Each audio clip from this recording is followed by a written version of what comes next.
on the basis of their identity or their race or whatever. Or religion.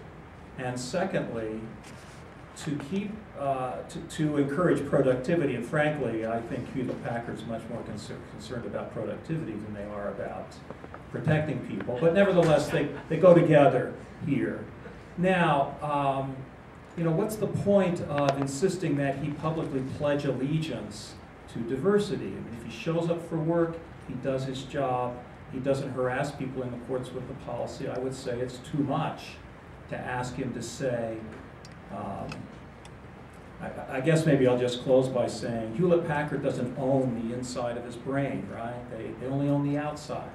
So if he shows up and he does his job, they're not entitled to a Pledge of Allegiance. Okay.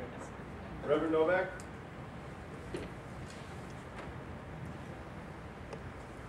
What came to my mind as we were talking about this was the types of discrimination against religion that has happened in Europe, where Muslim women are not allowed to wear headscarves. It's being debated in France, I believe. This employee, I assume, can wear a cross. I assume other employees can wear Stars of David. I think that is a right in religious freedom that we should all retain for all of our citizens. But not everybody wears the same symbol. And the difference is harassment and the freedom of other people to believe as they would.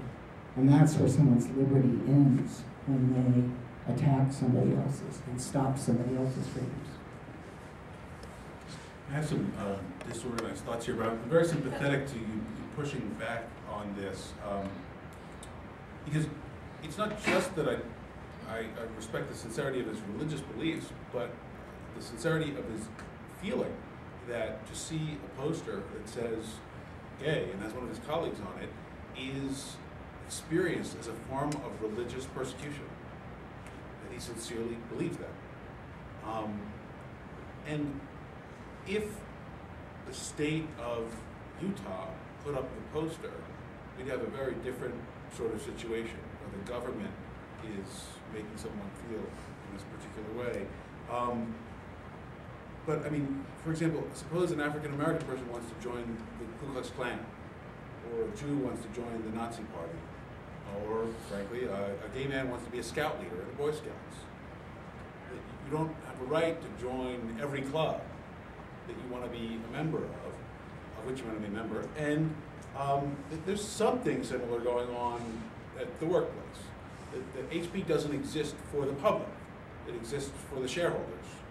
And if the shareholders want to run a company in this way, it might not be the way that I want to run a company. And certainly not the way that every HP employee wants to run a company. But then he has to make a decision about what his other options are. And that's a problem with capitalism more than it is with civil rights or religious liberties. That is, you can't work anywhere you want.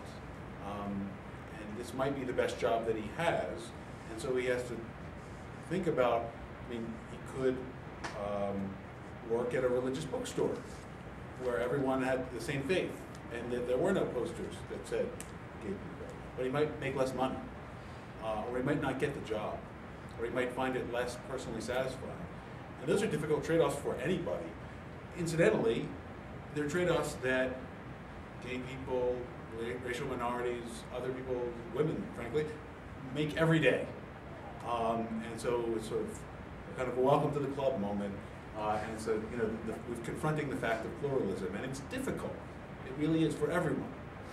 Would any of your answers be different were this a public employer instead of a private employer? Well, it's clear that if it were a public employer, there's no possibility that they could make him verbally affirm. Sorry for this awkward. If it were a public employer, I mean, I guess I should be careful of absolutes. There's virtually no possibility that they could make him take a pledge or orally indicate that he agrees with whatever the workplace requirement is. He has to conform to it in his outward actions, but he doesn't have to indicate that he believes in it with his deepest self. I mean, that's that's a right of freedom of expression, a right of non-expression, and if it were a public employer, by which I assume you mean a government employer, then they would be subject to the restrictions of the speech clause, and that would be that. Okay. Yes. Absolutely. Suppose it was a non-profit.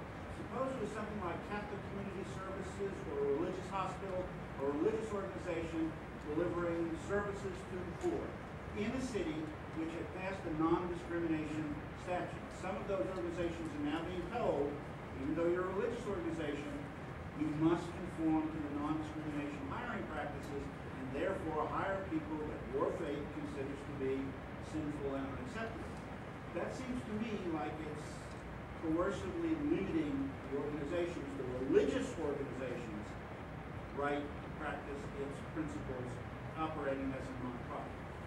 Well, you've chosen the example right on the fault line now of public and private, of what we're talking about. I mean, to what extent is for example,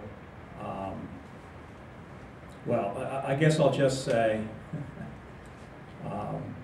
it's a very difficult question. I guess one of the things I would ask is public money involved? Is this nonprofit receiving public funds? That would sort of tilt it towards, that would make it less, I would be more sympathetic then to the application of anti-discrimination laws in that situation. If they're not receiving public money, if they are not holding themselves out to everyone who walks in the door to provide the services, that makes me less sympathetic to the application of anti-discrimination laws. There's as the mic is being passed, can I take a quick poll of all of us here? There is proposed legislation federally to include as a protected category sexual orientation. If that passes, how many believe that religious organizations should be exempted from that requirement?